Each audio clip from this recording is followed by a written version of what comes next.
Moving right along, the L.A. Rams, they tried to trade Cooper Kupp during the season. And they tried to make it look like they weren't trying to trade him. Right. There were reports teams are calling. No, they were calling. They were trying to move him, and it pointed to a potential divorce after the season because he's due to make $20 million next year. He's not a $20 million per year guy anymore. We know that. Right. So Kupp took it on himself to post yesterday on social media that the Rams are indeed trying to trade him. He doesn't agree with the decision. He always believed it was going to begin and end in L.A. There's his statement. So he's blown the whistle. He's gone public. He's let the world know he's in the process of being shopped. He wasn't going to let them control it all. But I think at the end of the day, it's not going to matter. No. I tried to play every angle and understand how it might ultimately work. Right.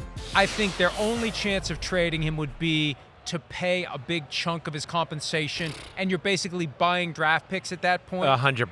With cash and cap space. Right. I think before we even get to that, they'll have a conversation about reducing his pay. I think so, too. And he'll say, no, I'm not doing it. Right. And I think the way that he's taken it public is his way of letting them know, don't ask me for any favors. You're choosing to do this. Right. I'll honor my contract. Right. You're the one that wants me to take less. No, Right. just cut me, and then I'll go play for the team that would otherwise trade for me. Because you'll get more money from that team if that team doesn't have to give up stuff to get you. We talk about that all the time. Exactly. There's value in those draft picks. So if it's a fourth-round pick, a conditional 5, whatever it is, if you can avoid having to give that up, you get more. And then you get more teams that are after you. That isn't a contract to trade for. Sometimes a guy has a contract that you want to trade for because it's a great deal for the team. Right. This isn't it. No, it's not. It's definitely the big question about this situation. To a point, Mike, where I honestly have looked at it and go, will they be able to trade him at all with this contract? And like you just said, like they might have to adjust things here. I think totally. he's going to have to be cut. I think he's going to be or cut. it gets cut. Exactly. I mean, that's kind of where I'm at because here's the thing. Cooper Kupp still can have value to a football team, but I think in a perfect world with a really good football team, Cooper Kupp's probably not even the number 2 receiver anymore. He's really probably a high-end number 3. You're not going to go like, oh, wait, let's just throw a team out there. Let's throw the Bengals for instance, okay? They're not going to go, oh, yeah, let's get Cooper Kupp as our number 2. Oh, so when teams double Jamar Chase, he'll definitely get open on his side man-to-man. No, that's why the Rams are going, we don't want him anymore. He's smart. He still runs routes well.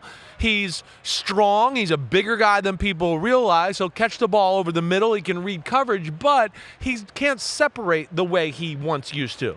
There's been a lot of wear and tear. He plays at a physical brand of football. And for that extent, yes, I think most teams that are going to have interest in him are going to go, wait, we have a pretty good 1 and 2. Him as a 3 makes us really awesome. That's what we would want. And that, to your point, does not match up to getting a lot of trade assets or paying somebody $20 million. And it's amazing to think how quickly it can fall apart. I know. 3 years ago, he was the Super Bowl MVP. Now I believe it should have been Aaron Donald, but regardless, he was the Super Bowl MVP. He had a historic season. He was in position to maybe threaten some of the all-time records. He got close. Look at that. 2021, 145 catches, 1,947 receiving yards. Incredible, incredible. Won the Triple Crown that year, something Jamar Chase did this year. 3 years later, here we are. Hi, it's Mike Florio. Thanks for watching PFT on YouTube. Hit subscribe for the latest news and analysis from Pro Football Talk.